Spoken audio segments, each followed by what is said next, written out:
things on it.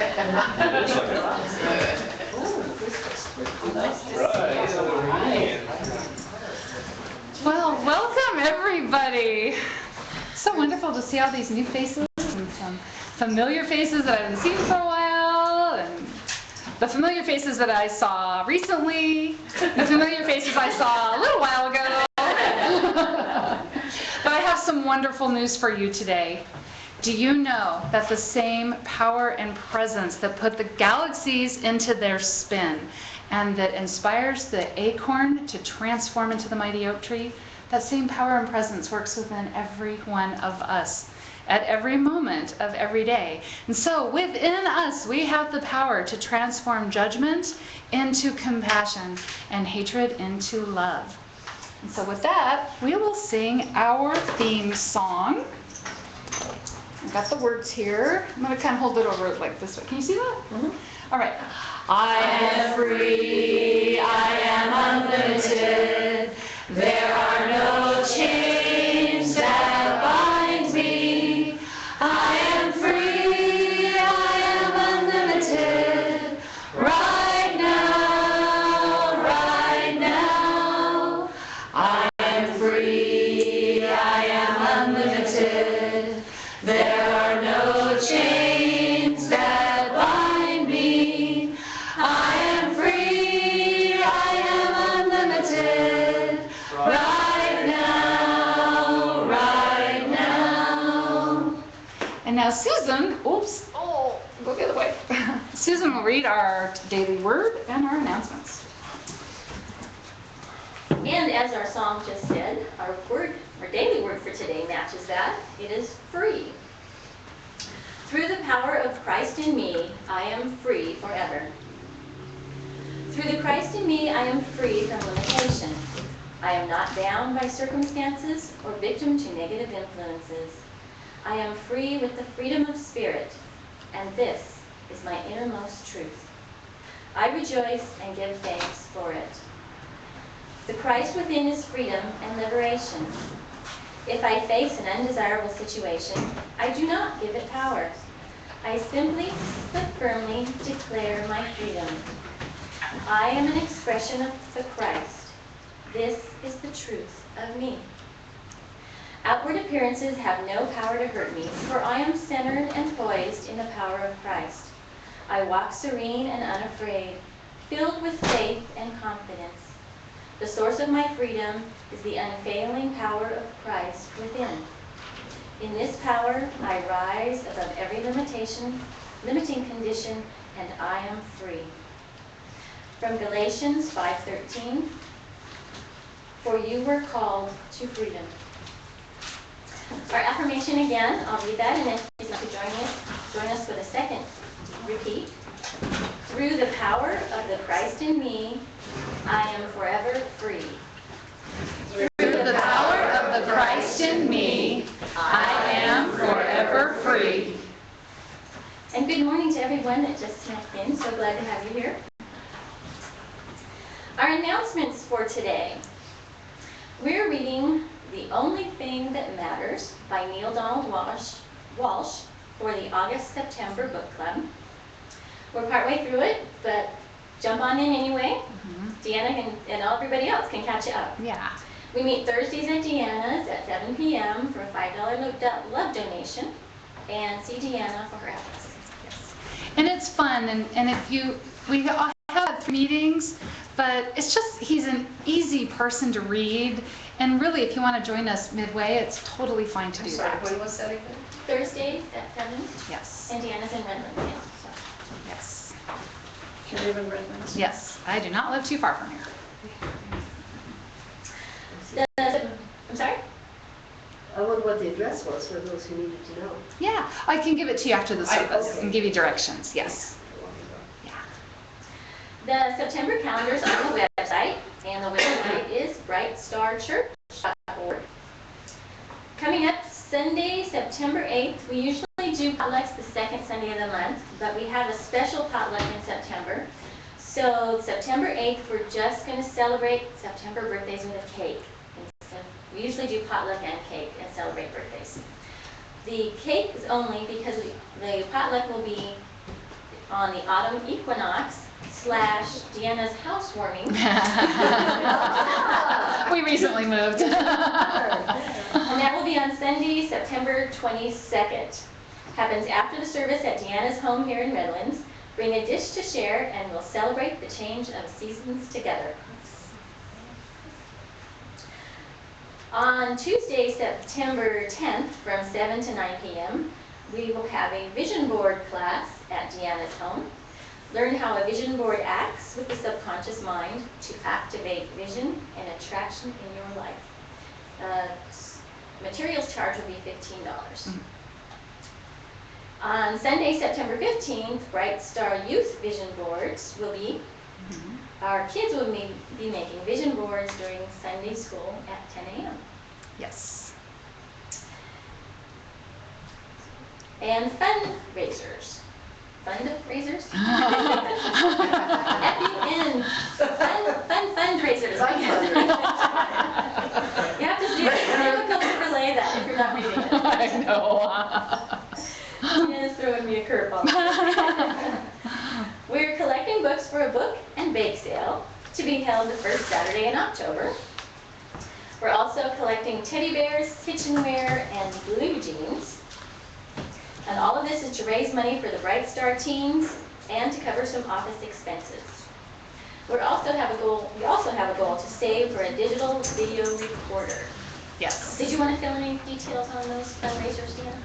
Well, I just, we had a yard sale like a year and a half ago, and that was so much work. Yard sales are a lot of work. And my kids, even for like the next year, we would drive by one, and my daughter would say, "Oh, I can't look, Mom. I still can't look at yard sales." And so I was thinking, what I might just try is collecting stuff and box it up and sell it on Craigslist.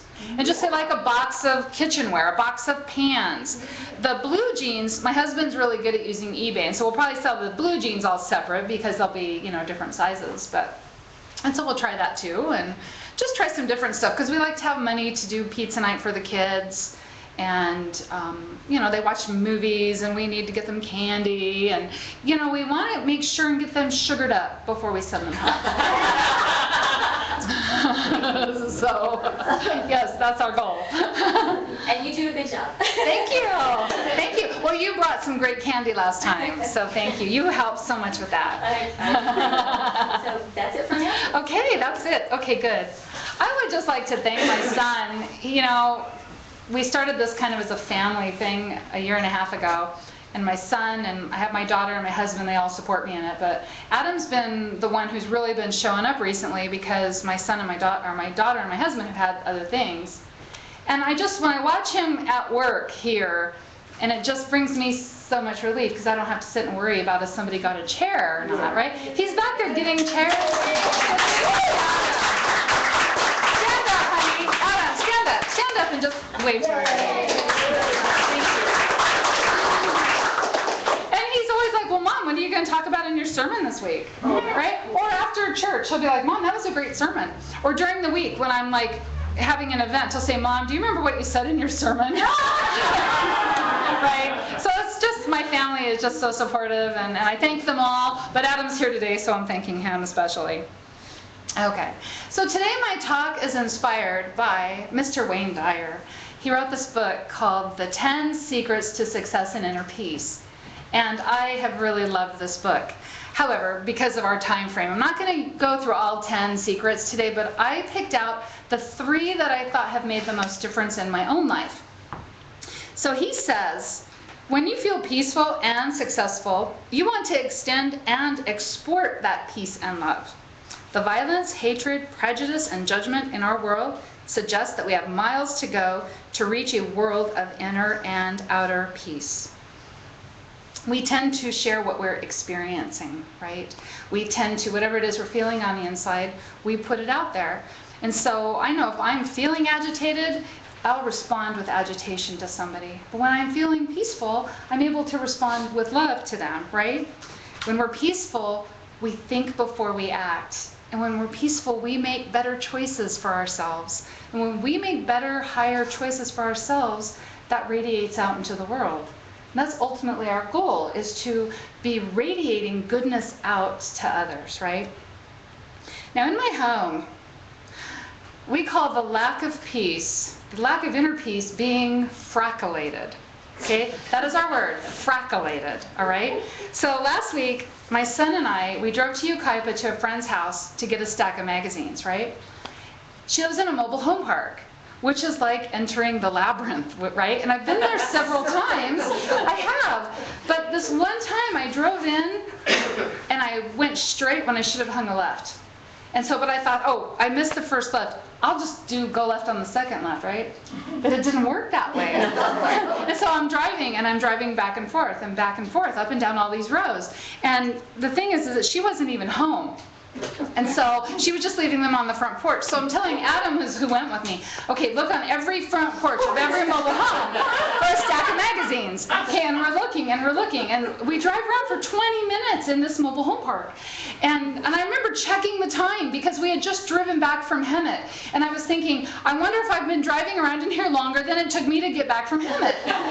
And so I pull out my new phone that I have, and her phone number I didn't enter it in there yet. So I can't even call her, right? So I get on Facebook and I have my son go back through my old Facebook messages from like a year ago when she gave me directions there. And he's like, Mom, are you feeling frackulated? Is this frackulating you? I was like, oh boy. And I just laughed so hard at that. And then I was able to take a deep breath. I was able then to find my way out of the mobile home park and start over, okay? And instantly, I mean, I made the left turn, and then I made the right turn, and there was her mobile home with a giant stack of magazines, right? Okay. When I was feeling frackulated, I could not center myself to think clearly. Right? I should have started over right away is what I should have done. But no, I was going to force it. I was going to drive up and down the same 2 or 3 rows over and over again, right? People were actually coming out and watching us drive around. Like, what is this car? She's driven by here like 6 times already. That was something weird. And they were giving me the look, like, I notice you, right? I see you. So finally I stopped and I asked somebody if my friend lived there and they didn't know who I was talking about. Now, inner peace, sometimes we can bring it on with a good laugh and a big deep breath, right? Like I did the other day with the help of my son. He brought it on actually.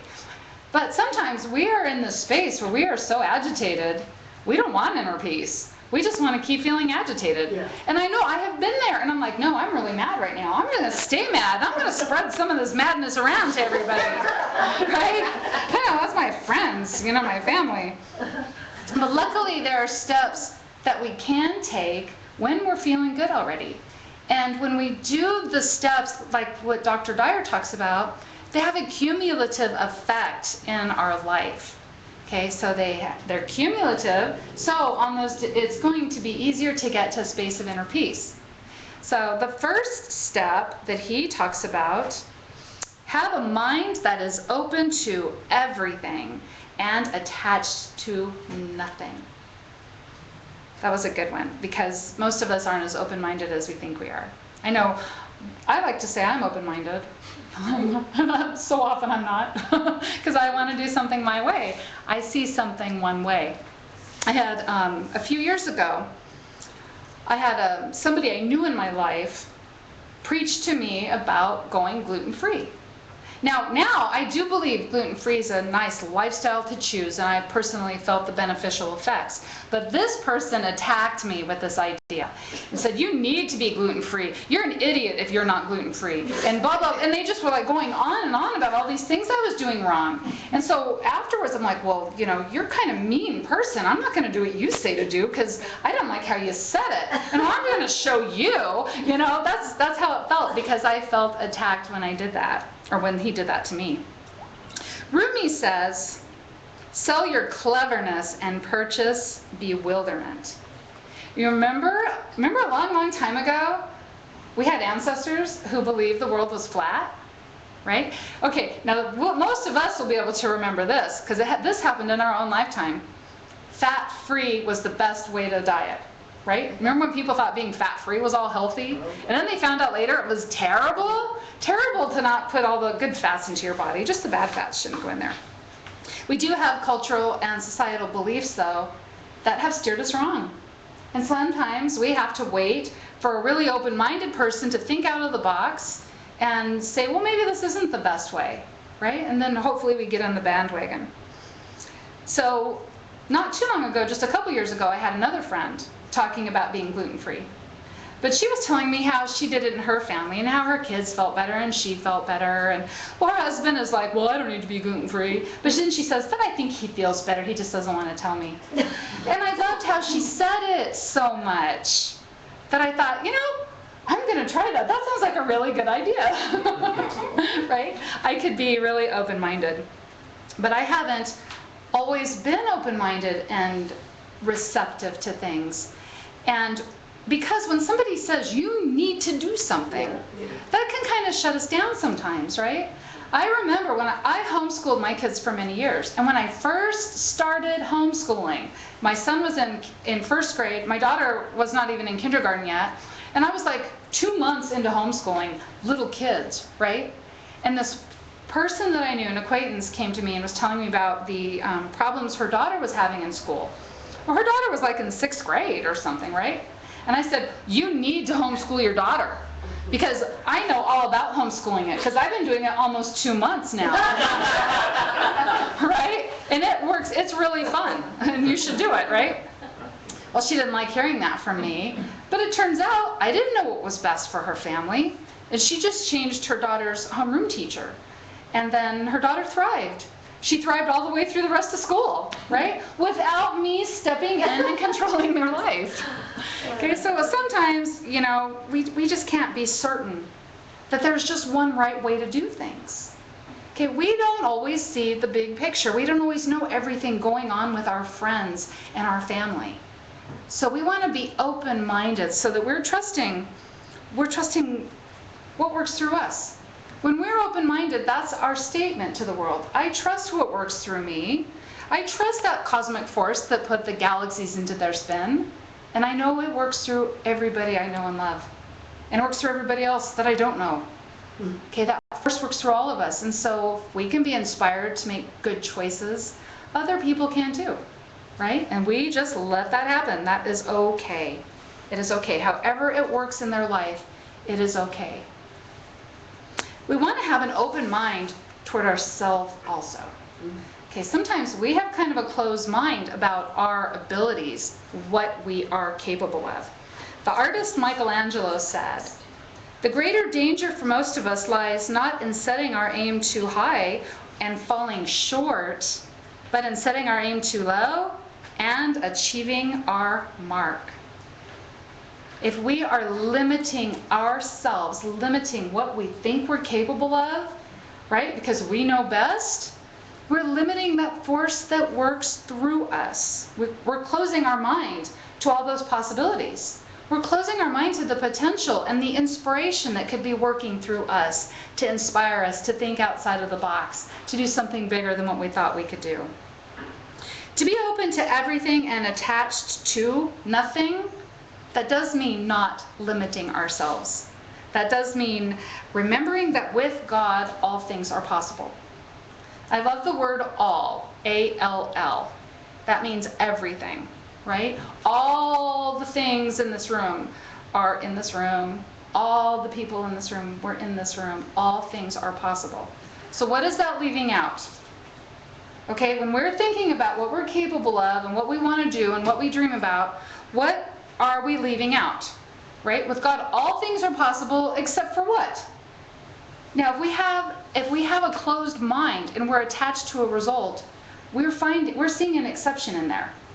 Okay, we're seeing with God, all things are possible, but this one thing that I really want to do that I just know I'm not capable of doing. I love to talk about this, and I love to talk about how we're filled with possibility and potentiality. And I talk about this, well, here I've talked about it before. I've been in other groups where I've talked about it. I've mentioned it to clients. And almost every time I will have one person say, well, what if I wanted to be an astronaut? Okay, or what if I wanted to be, whatever, right? Well, not too long ago, I actually had a real sassy little lady say to me, well, what if I wanted to be a unicorn? Okay, she said that, right? And I'm like, well, okay, that's different. But see, when Jesus was talking to us about with God all things are possible, he wasn't talking about breaking the physical laws of the universe, right? He was talking about what is in our heart, what it is that we want to express. Of course, I did have to tell this lady that I'd had a dream a couple years ago now, but I was trying to dial a phone and I couldn't.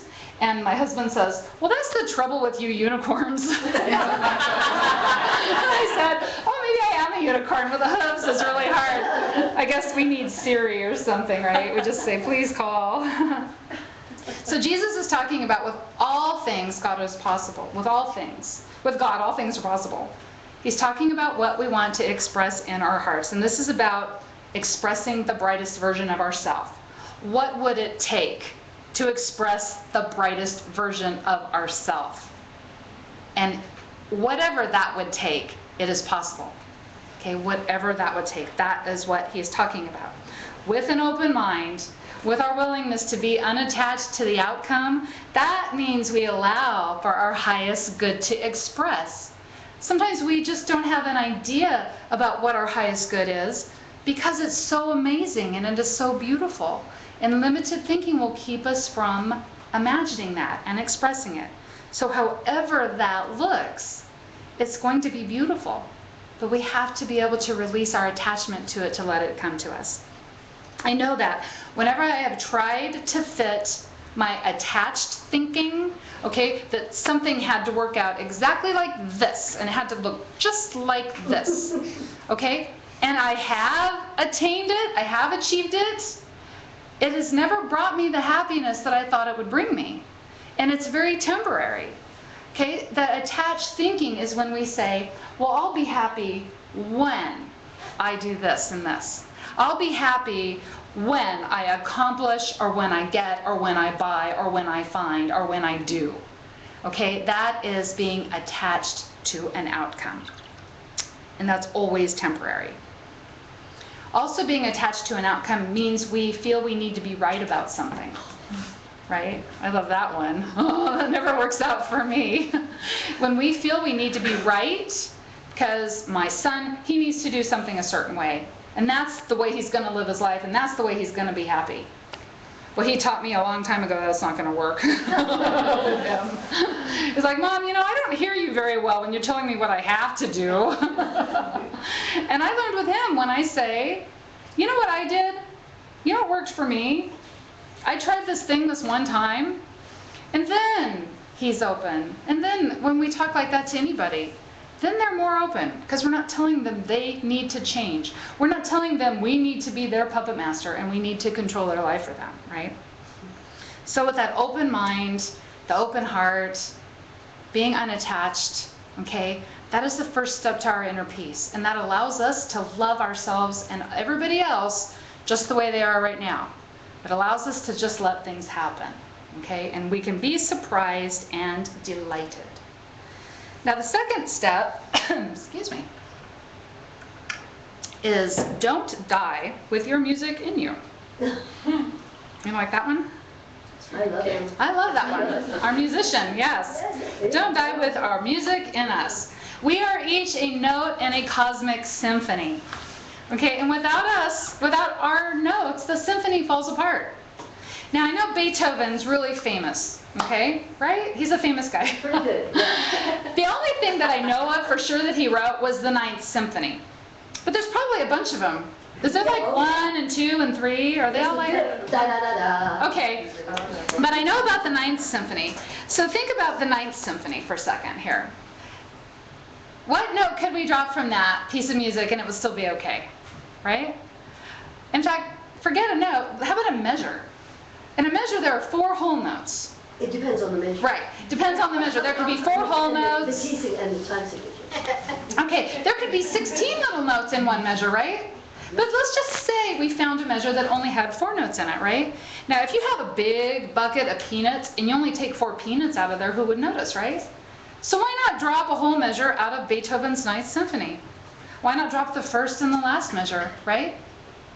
That would never work, though, for the symphony to be complete. It would never be the perfection that it is. It would never be the piece of music that is the most played. Because right now, it is every note inside that symphony that makes it okay. Now, the whole of our existence, the entire universe, the whole cosmological event that is our existence is depending on us, to each of us play our own note. Okay, we are carrying a note that is so important in the cosmic symphony that it cannot be dropped. Okay, no matter if we're carrying a 16th note or a whole note, whatever size that note is, it is super important, because as we are contributing our note to the cosmic symphony, we're shining our light. That is what it means to not die with our music still in us. We're expressing our music, that metaphor for living the brightest version of our life that's possible. And when we do that, we allow others to do that too. Now, in my lowest moments, in my moments when I just thought, I don't know how I'm going to get through this, it has been a person who inspired me that helped to fan that spark inside of me. Okay? Not somebody else who was having a hard time. Though I might have been like, oh, I'm sorry you're having a hard time. But it was the person who was lighting up the room with what they were doing, and who was inspired themselves, and who was expressing their own music. They are who motivated me. I don't even have to be in the lowest place possible. I can just be in a slump. Right? I can just be in a slump and read a paragraph out of Wayne Dyer's book and just think, oh, he's inspiring, and this stirred something in me. So I can think a little differently now, so I can make a better choice for myself, so I can shine my light. So when we're shining our light, we help to inspire other people who may be having a hard time right now. Remember, if it has been done, it can be done. Okay, somewhere else, someone has already shined their light. Okay, this cosmic symphony, okay, this music that's inside of us, it's a metaphor for our entire life. The universe is depending on us. Now, right now, point to yourself. Take your finger, just point to yourself. Point to yourself. Okay, everybody is pointing to their heart. Okay, we're all pointing to our heart. Nobody is like, this is me, right here. This is me, my me. Me rhymes with me, right? It's because the heart is our connection between heaven and earth. The heart is our connection between our soul and our physical body. Now, Khalil Gibran said, when you are born, your work is placed in your heart. God communicates to us through our heart. Our soul communicates to our heart. Our heart's like a vortex, right? When we're open and loving and feeling inner peace, all of that is coming through us, and it's coming through our heart. Our soul guides us because of our heart, right? It's able to work through that beautiful ball of golden light. That's how I see it. Now, if we are hearing this in our head, I better be careful. I might fail. I shouldn't be doing that. I need to do this. Well, I really want to do this thing, but what if people think I'm silly or stupid or selfish? What if people think bad thoughts about me because I want to do that? What if my family and my friends don't support me? Okay, that is our mind being closed. Okay, that's our mind closing down so that we can't allow God or that spirit to work through us. And our heart can't guide us from that point. That is not inner peace. When we are thinking those thoughts, we are frackulated. Right? So that just means we have to go back to step one. Now, luckily, you know what? When we're not expressing our music, when we are closed-minded, our heart still talks to us all the time. It fills us with a feeling of longing. It fills us with a feeling of being frustrated where we are. It puts those questions in our head that may sound like, does this feel right to me? I don't know that this feels right. Is this what I came here to do? Is this what I'm supposed to be doing? I have the feeling I should be doing something else. I have a feeling I should be listening to my heart. That is our heart getting our attention. It wants to get us connected to our passion, because being connected to our passion is how we express our music, so we don't die with our music still in us. And our passion is always going to be that thing that we think about and feel driven to work with. even in spite of the obstacles. It's going to be that thing that scares us if we can't do it, and it is going to be that thing that makes us feel like we're in complete harmony with the world around us when we are doing it. And that feels really good. Now, if there's any fear inside of us about living our passion, expressing our music, we could ask ourselves this question. What is the worst thing that could happen if it didn't work out? Usually, that worst thing is still going to be better than staying stuck where we don't belong. Okay, because staying stuck where we don't belong will haunt us and will stay with us. Okay, at least if we fail, we know that's just another step, another way to learn how to do something, right? I love, my favorite Thomas Edison quote ever is, I haven't failed. I've just learned 10,000 ways not to do something, right? So we'll get there. We're going to get there. But there are only two things that we're afraid of, really, and that's success and failure. But it's all fear. It's all fear. It all has to do with fear. Having an open mind and remaining unattached to the outcome will help us to express our music, right? Because then, however that expression comes out of us, it can exceed our expectations. We can let God exceed our expectations. Because remember, whatever God has done, God can do. Somewhere else right now, there's somebody who is living their dream. Somebody who is expressing fully their music. Somebody who is expressing fully through their heart. Now, it does not matter what their dream is. What matters is they are expressing what is in their heart.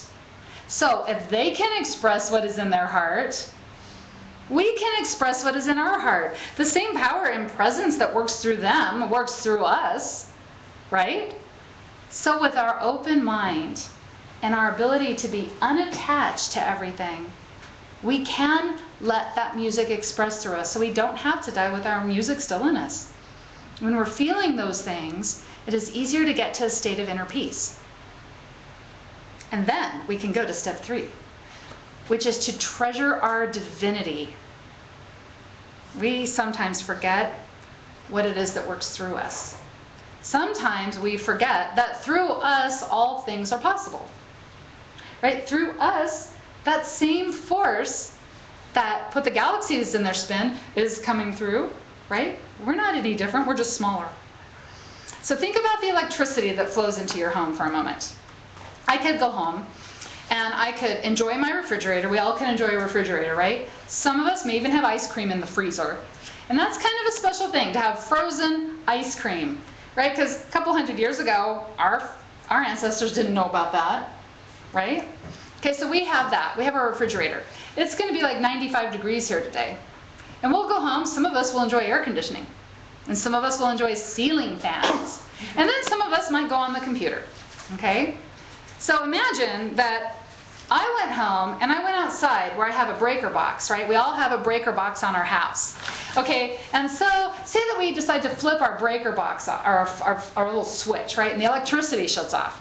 And so then we walk in the house. We're like, wow, my fridge is broken. There's no electricity going in here. All my food is going to get warm and it's going to be hot today. And I can't even turn on my air conditioner because I don't have any electricity. What is wrong with this house?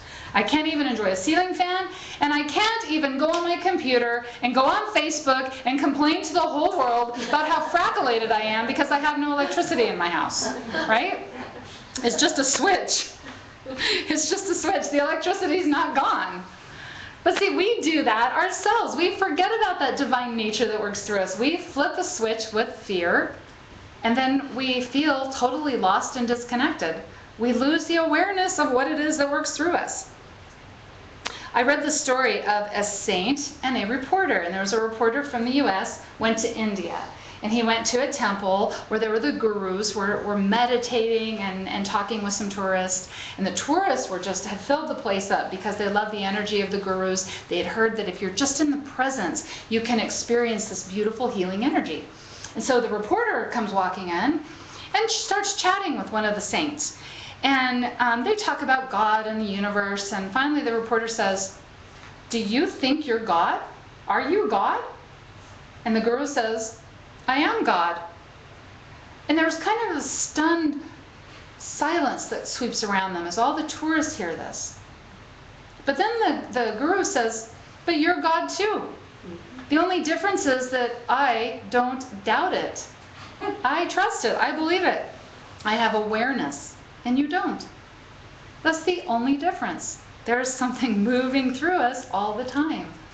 Now, I know for me, when I was first trying to get comfortable with the concept of God working through me, I had to get over my training. When I was a little kid, I was taught that God was this guy, like out that way, with a long beard, shaking his finger at me. It's like, oh, I saw what you did. I'm going to tell your mother, right? And so to imagine that presence was what was working through me was kind of difficult. But then I started learning about God as a divine force.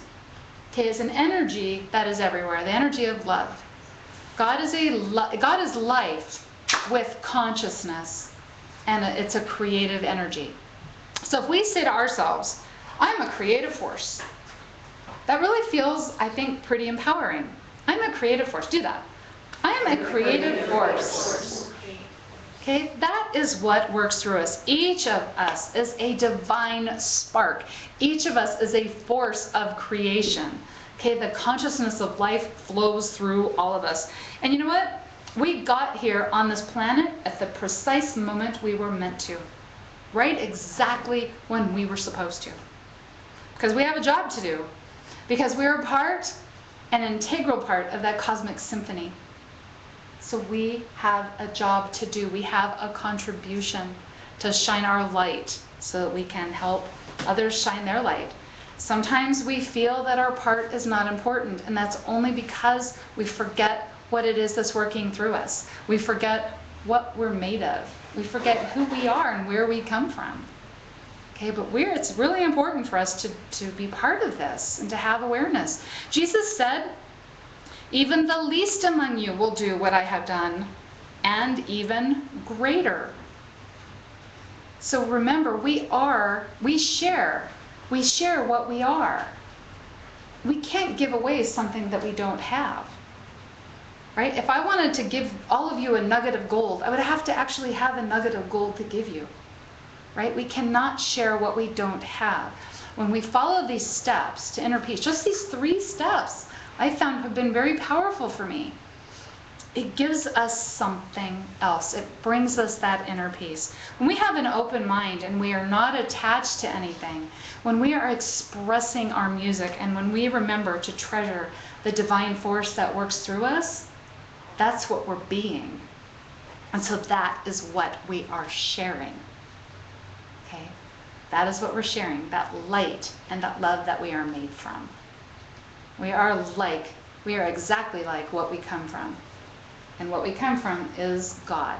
What we come from is light and love. What we come from is a divine cosmic energy that has consciousness and creative powers to it. So that is what we are. So until next time, remember that you are a divine child of a loving creator, and you are a force for good. You are a light, and you light the way. With every beat of your heart and with every breath you take, you are radiating light and love into the world around you. You do not walk this path alone. With every step you take, you are blessed, and so it is. Thank you.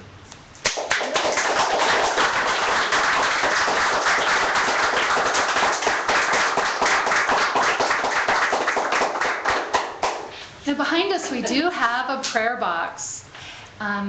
Doris, do you see it somewhere? I haven't started it. Okay, wonderful, wonderful. We have a prayer box that we're going to just pass around the room. And as the prayer box comes to you, just send a little shot of love into it, right? Because that's what we're here to do. We're here to send shots of love into everything. Okay, so it's just going around. A lot of people here today. It's so wonderful. This box is going to bust with love.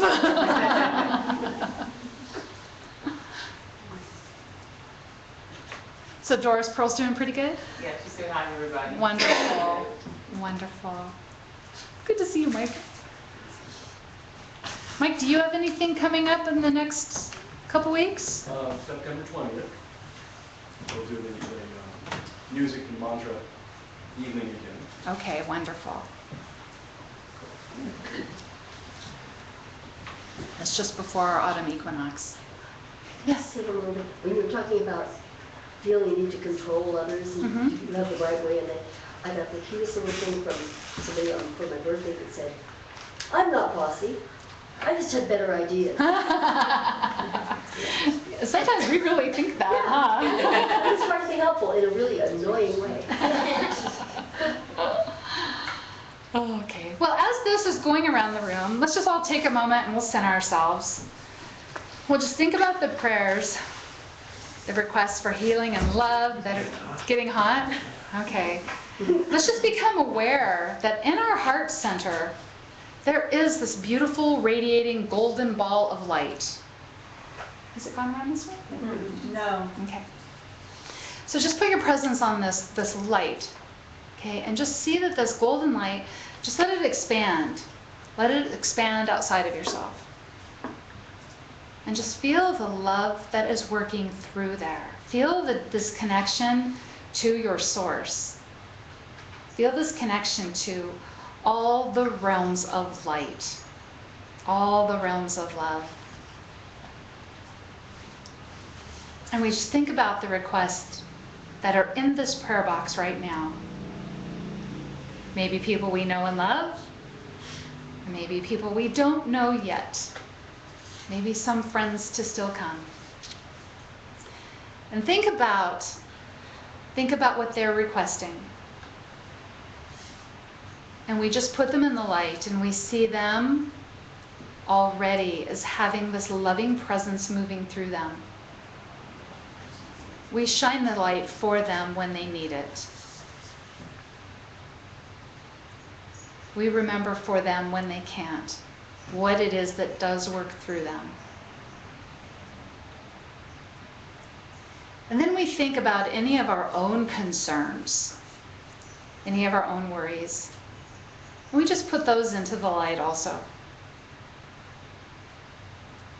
We remember the force that works through us.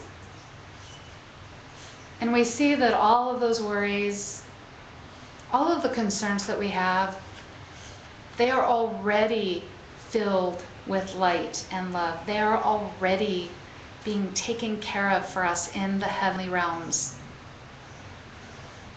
So we just ask for the inner peace,